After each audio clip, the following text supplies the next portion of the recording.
And we're live. Yo, baby. Had fun at IKEA? Yes. You know how I do.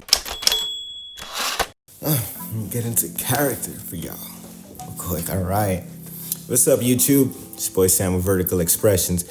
I know I'm probably going to include that intro, but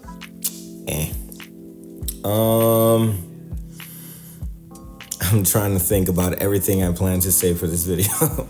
Now, today we're going over John chapter 13. We're closing out John chapter 13. And I want to touch these last verses because I think it's a very, very controversial thing. Very controversial teaching I want to do today. I'm going to call this message, Don't Be Humble. Keep it real. Unfortunately, I feel like I just got to subtly just rebuke the Christian community, myself included, y'all. Just a little bit. Let's dig into the word. I'm going to read this out for y'all.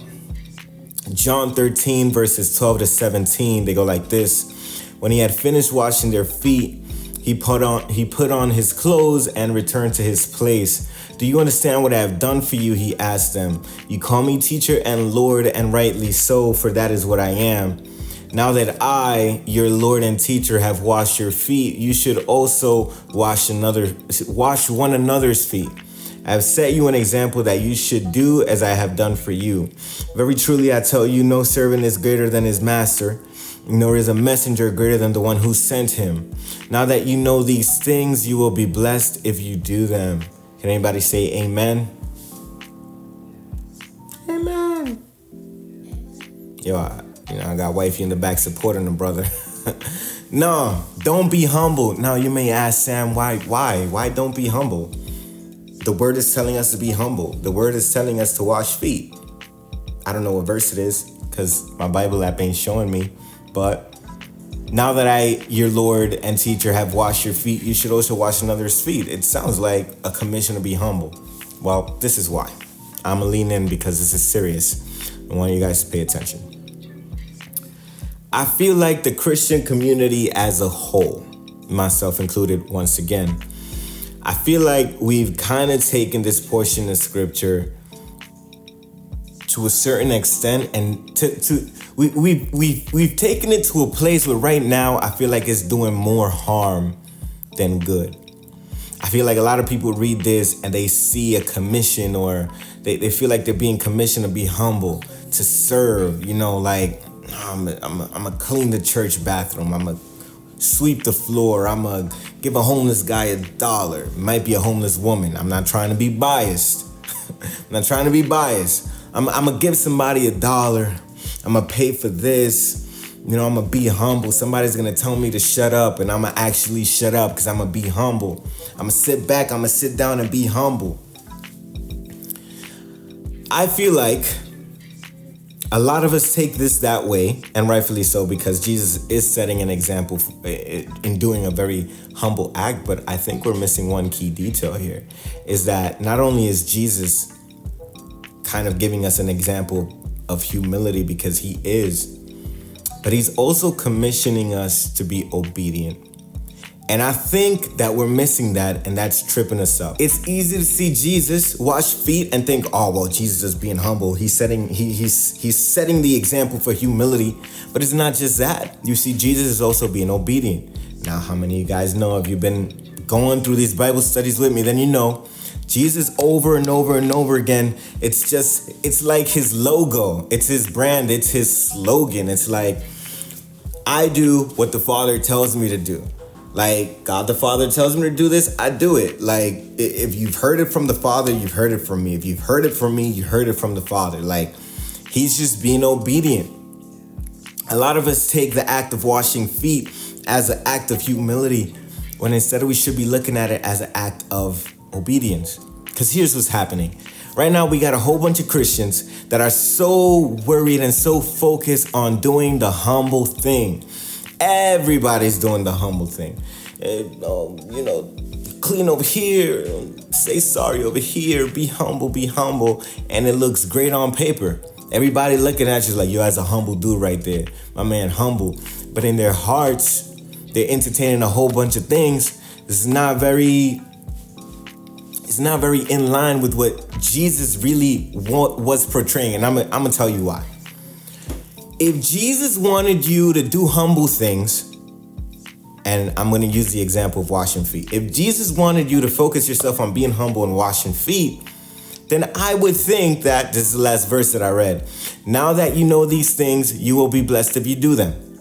You would think that verse would come right after he tells you to wash feet. I mean, we'll start from the top. When he had finished washing their feet, he put on his clothes and returned to his place. Do you understand what I've done for you? He asked. You call me teacher and Lord, and rightfully so, for that is what I am. Now that I, your Lord and teacher, have washed your feet, you should also wash another's feet. It's the perfect place for you to say, now that you know these things, you will be blessed if you do them.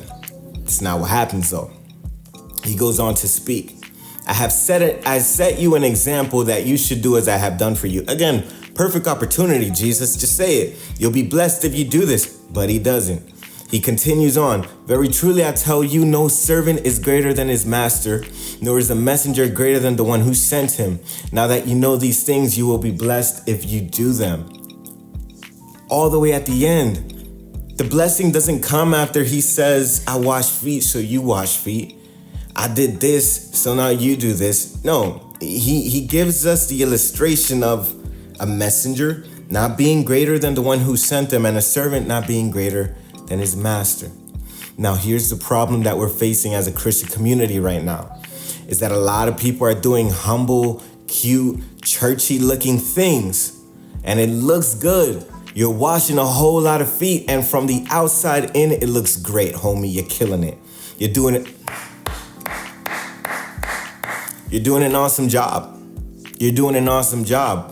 But deep down in here, you've taken what was supposed to be a servant position and you've made yourself the master. Think about all those little things, right? All those little decisions that maybe you shouldn't be doing. Maybe you shouldn't be doing this. Maybe you shouldn't be doing that. Maybe you shouldn't be entertaining this or that or that or this. Maybe you shouldn't be doing a lot of these things.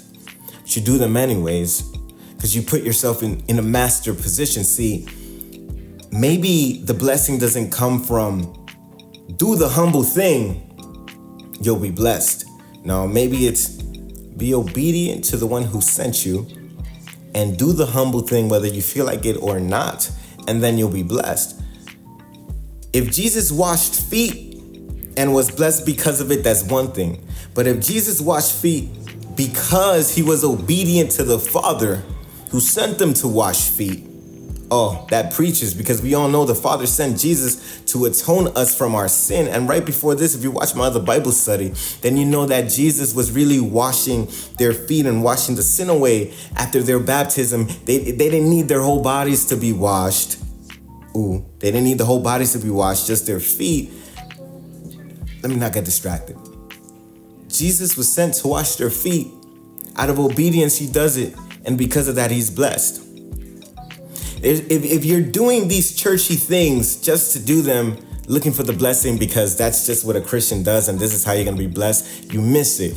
Wrong. Like, you're far from the truth, homie. You're way out. Like, No, the blessing comes from obedience.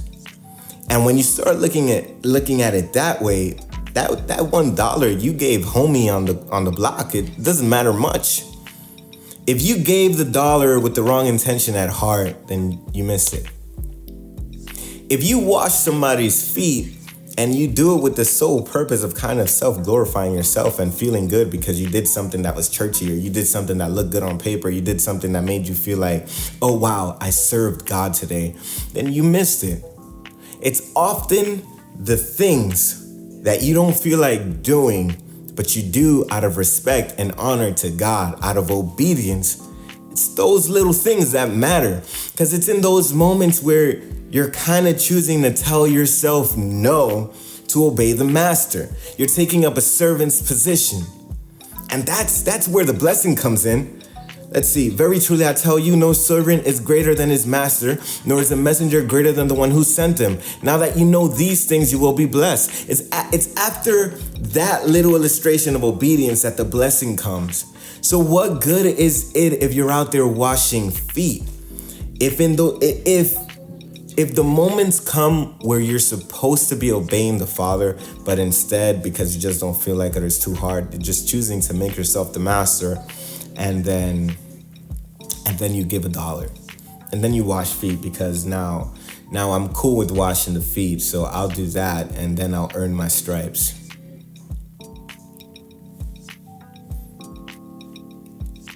It's challenging. It's challenging. It's challenging because a lot of us do it. It's challenging because I do it. It's easy for me to honor God with the things that I want to do. Extremely hard for me to honor God in obedience with the things that I don't want to do. But it's in those things that we actually see the blessings. So listen, I need y'all to stop being humble. Stop taking the easy way out thinking that that's what's going to get you there, because it's not. It's actually that thing that you know you should be doing, you don't want to do. It's that's going to get you the blessing. It's in the obedience where you're going to find the blessing, y'all. This video kind of ran long, so I mean, if y'all agree with me, hit me with an amen. If you disagree with me, feel free to correct me in the comment section. I am not opposed to being corrected. If you feel like maybe the word is trying to say something else, go ahead and share it. I'm all ears. Bless that like button, y'all. Share this. Share this with that one person who you secretly know needs it besides you. Nah, I'm just kidding. You're perfect. Perfect. Yeah, it's about time. Peace out, y'all.